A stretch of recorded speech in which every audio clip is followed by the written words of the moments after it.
Для сегодняшнего разговора я предлагаю вам такую достаточно широкую тему – осетинский язык, его особенности и важность его сопоставления с другими языками, ну, в моем случае с английским языком. Но вот я бы хотела предварить свое выступление с соображениями очень личного характера. И позволю себе сказать следующее. Когда в сентябре 2004 года нас всех накрыло то, что случилось, помимо всех остальных чувств, у меня лично было чувство какой-то бесполезности. Я думала, какую неправильную специальность я выбрала в качестве своей основной профессии, в качестве жизненного пути. Я хотела быть врачом, как Руслан Сергеевич Кцоев. Хотелось быть психологом и работать с детьми, помогать их реабилитации. И если уж преподавать язык, я думала, почему не осетинский, почему английский. Потому что мне казалось, что в этот момент нужно знать язык лучше, чувствовать его лучше. И нужен именно осетинский, чтобы разговаривать вот в те дни. Ну вот интересно, что слова самые важные были сказаны, но они были сказаны не взрослым. Это знаменитая уже фраза Азамата Тетова, который в больнице московской реанимации сказал: «Я же мужчина, я же осетин». Весь мир это услышал, все умилились. Таким электрическим разрядом это прошло именно по осетинам. Я бы даже сказала, по тем, кто живет в Осетии, кто принадлежит к нашей этноязыковой общности, кому важна эта земля и кому нужна наша территория. Потом была международная гуманитарная помощь, и мы со студентами много переводили аннотаций к лекарствам, технических паспортов к оборудованию.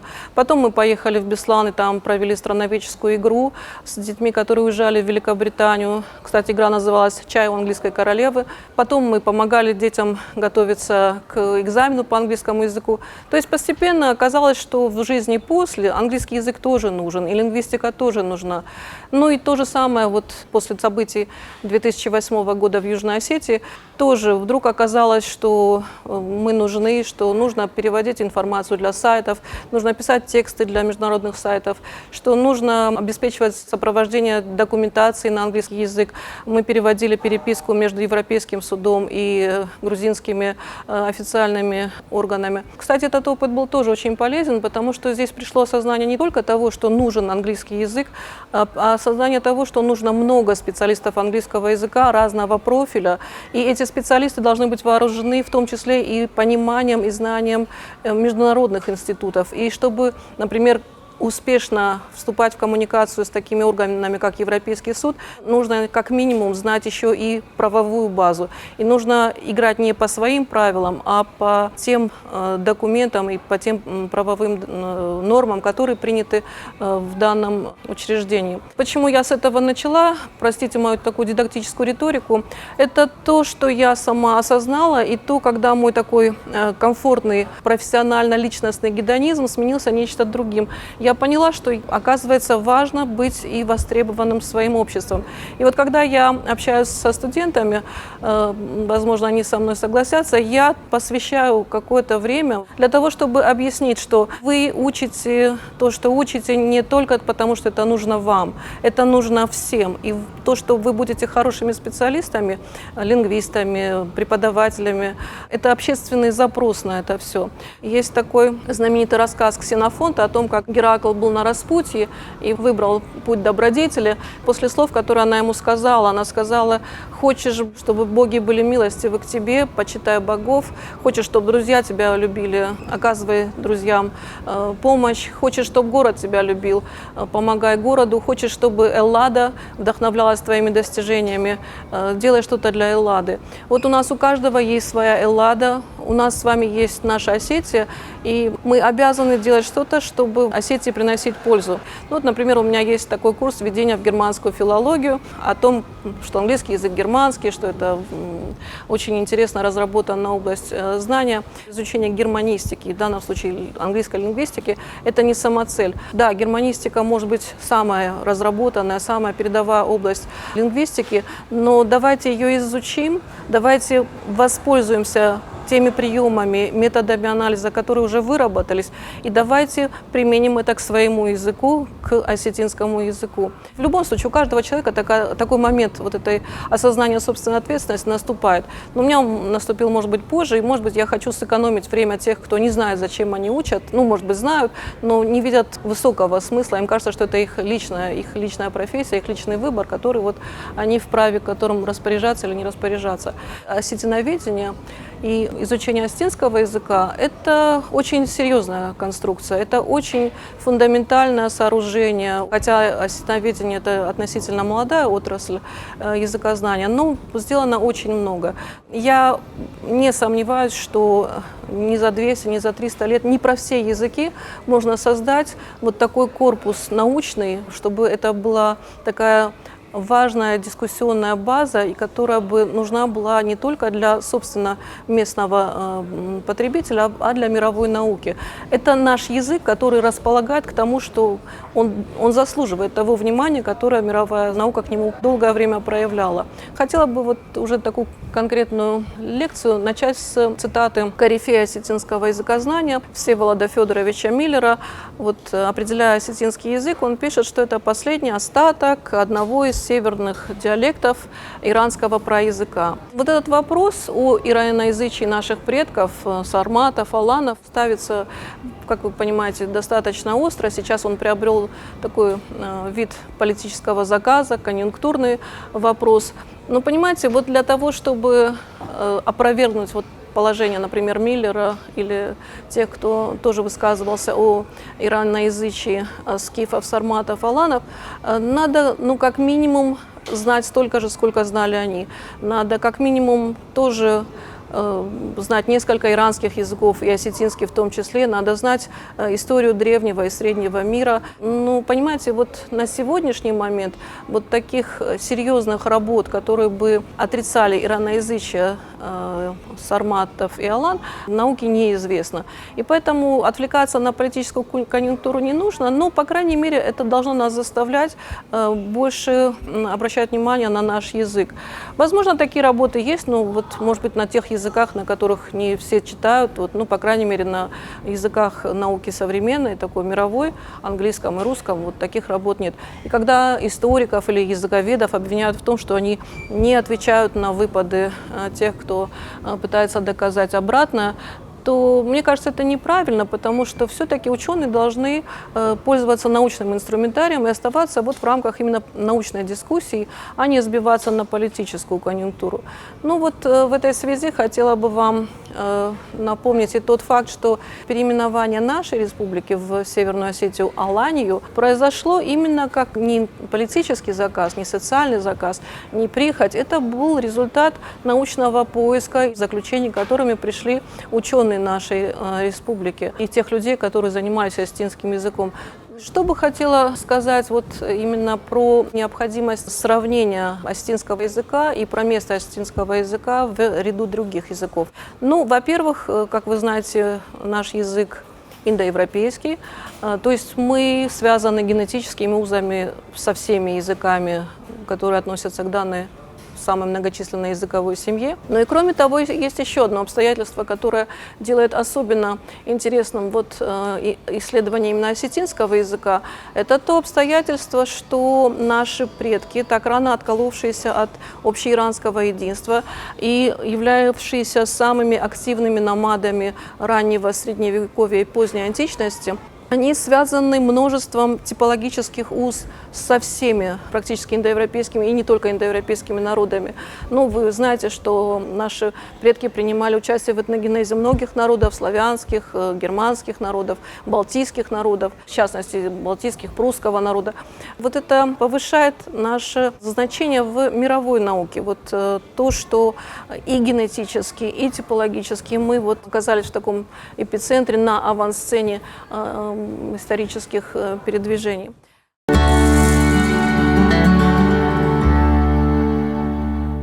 У меня есть такой небольшой личный эксперимент. Я очень часто студентов спрашиваю, кто такой Ахилл, Ахиллес. Ну, в 20 случаях из 20 я получаю ответ, что Ахиллес был древнегреческим героем, участвовал в Троянской войне. В 10 случаях из 10 я слышу, что у него было уязвимое место.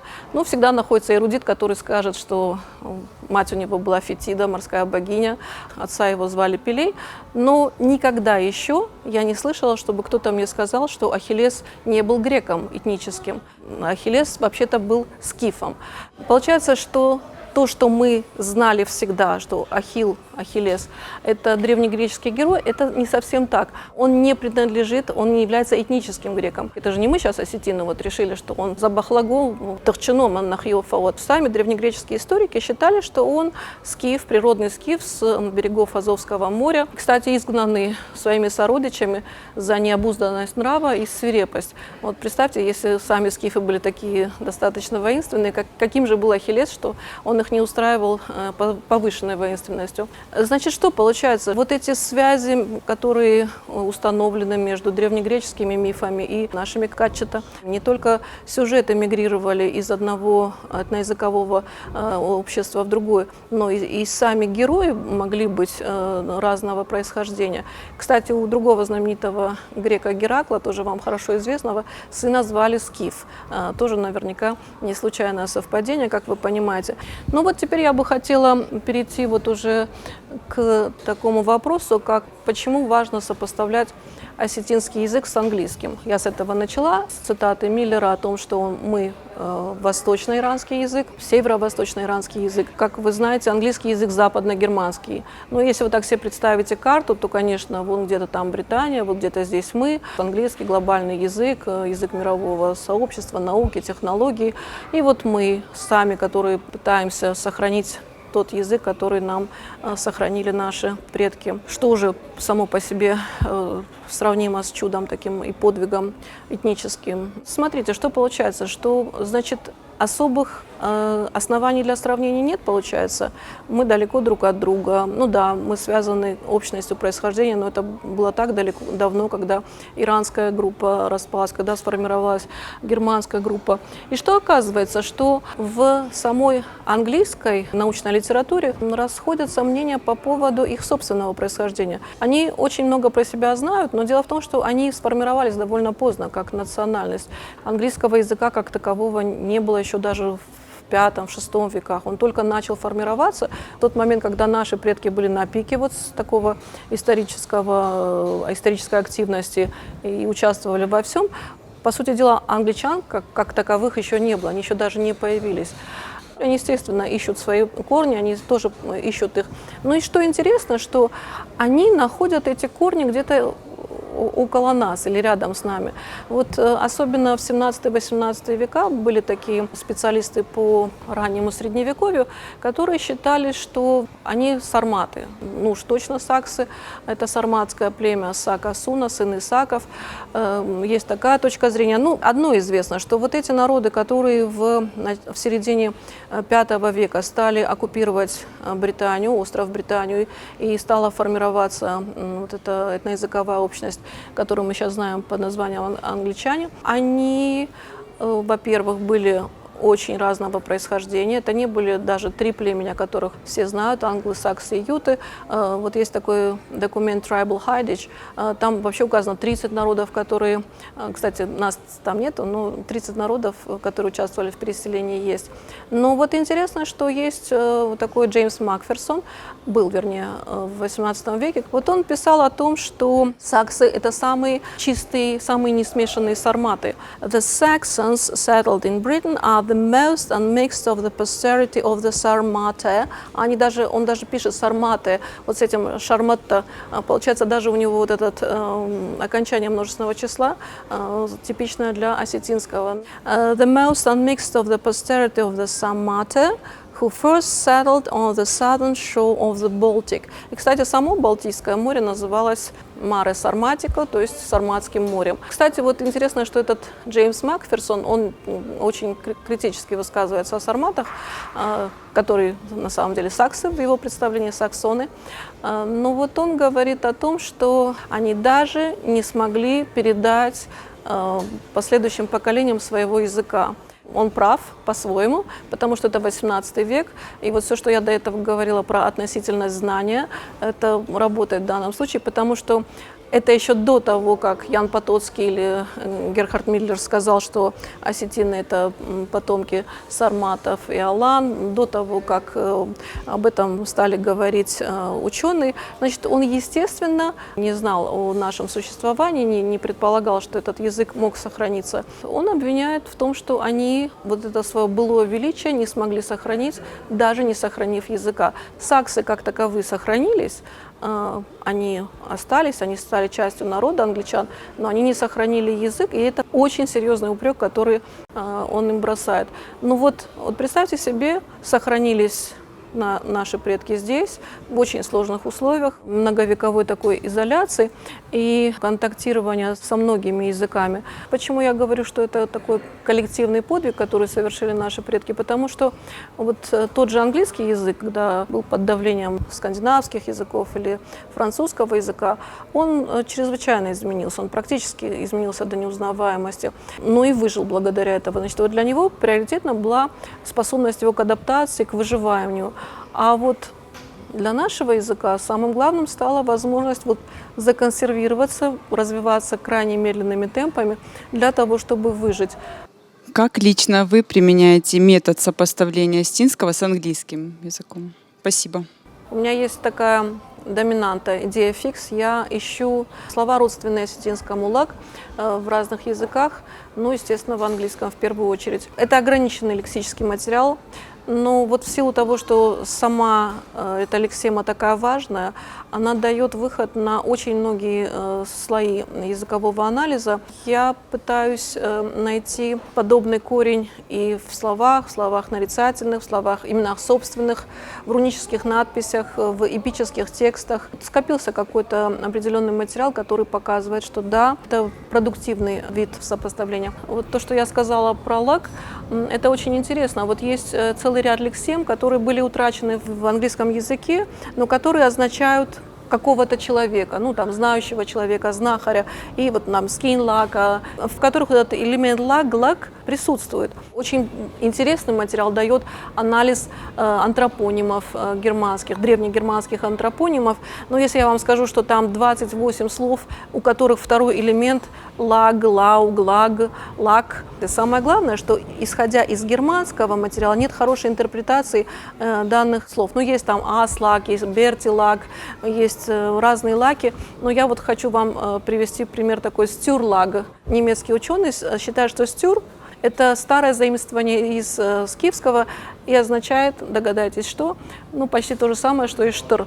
Тут очевидный шаг, который мы можем сделать и сказать, если стюр скифская, почему лаг не может быть скифская? И тогда, может быть, стюрлаг – это не какое-то там притянутое объяснение, а может, это штырлаг, который вполне может быть именем для воина. Значит, вот есть 28 слов антропонимов, в которых второй элемент является вот подобного рода, и есть, ну, меньше, там, по-моему, 7, я насчитала, антропонимов где-то в препозиции стоит, но тоже на него можно претендовать.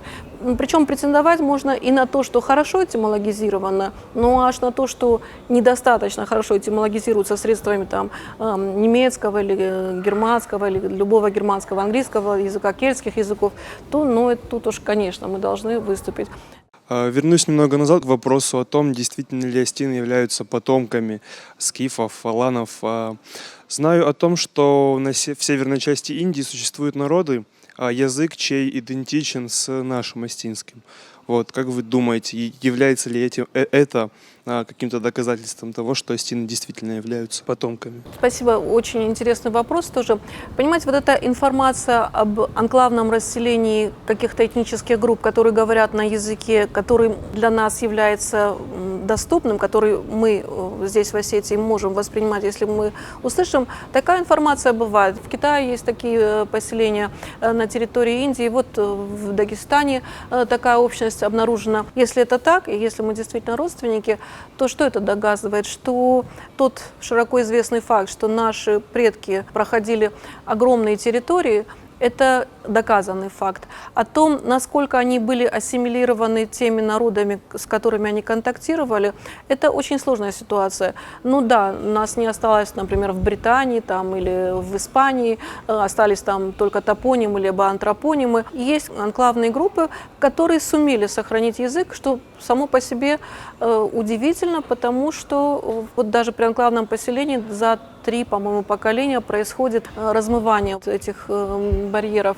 Если в Индии проживает такой народ, который нам по языку близок, это что может означать? Либо это та часть алан, которые ушли с монголами и где-то на полпути остановились и стали проживать, либо это может быть обратное движение, да, когда наши предки и наши родственники вот распространялись с востока на запад и на северо-запад Европы, значит, возможно, это какая-то часть отколовшаяся, которая от основной массы там проживала. Вот это очень важная ситуация. Сравнение нас в полилингвальном огромном пространстве, это очень важно, и поиск родственников в данной ситуации, конечно, увеличивает наши шансы вот на правильную нашу ретроспекцию, на правильный анализ того, что было в историческом процессе с нашими предками.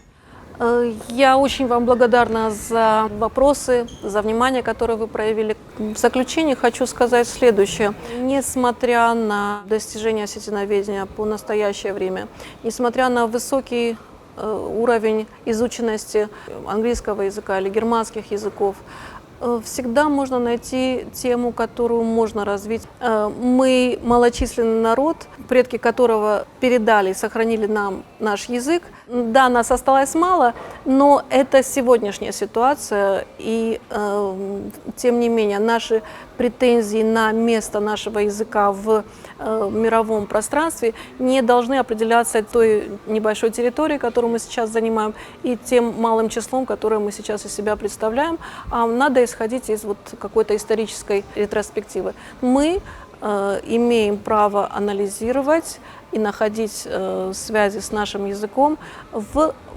безграничном море языков. Спасибо. Спасибо.